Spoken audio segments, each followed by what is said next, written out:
Hello friend, আজকে আমি রান্না নিয়ে আবার এসে গেছি। আজকে আমি রান্না করছি ফুলকপি দিয়ে আলু দিয়ে মাছ দিয়ে তরকারি।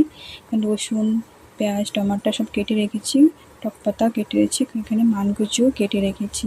এখন আমি তরকারিটা বসাই দেবো। টমাটার, মেথি, পেঁয়াজ দিয়ে সব ভাজা ভাজা করব। তারপর মশলা দিয়ে দেবো। মশলাতে আমি এতে হলদি, মরিচ পাউডার, লবণ, জিরা পাউডার, ধনিয়া পাউডার দিয়ে দেবো। মাছ তরকারির জন্য মাছও ভেজে রেখেছি। এখন আমি মাছ তরকারিতে দিয়ে দেবো।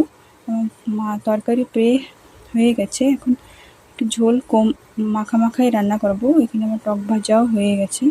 টকটা জল শুকালে আমি এতে শুকাই দেবো। আর এখানে কচুতে আমি 2টা সিটি মেরেছি। এখন আমি সব মশলাকে কষাবো। কষানোর পরে আমি এখানে কচুটা ঢেলে দেবো।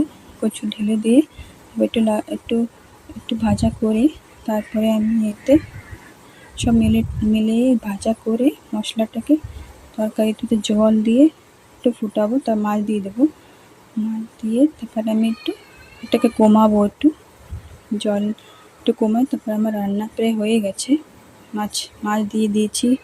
মাছে দেওয়ার পর আমার ঝোলটা কমে গেছে। এখন আমার খাট্টা পাতা ভাজাও হয়ে গেছে। আর এখানে তরকারিটার কালার দেখেন, অনেক সুন্দর হয়েছে।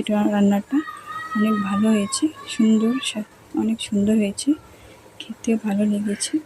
আর এখানে আমি ফুলকপি দিয়ে মাছ দিয়ে রান্না করেছি, ওটাও আমার অনেক সুন্দর হয়েছে। আর অল্পই ঝোল রেখেছি, বেশি ঝোল রাখিনি। 2টা তরকারি আছে, এর জন্য। আমার ভিডিও আবার ভালো লাগে প্লিজ আমাকে কমেন্টে জানাবেন।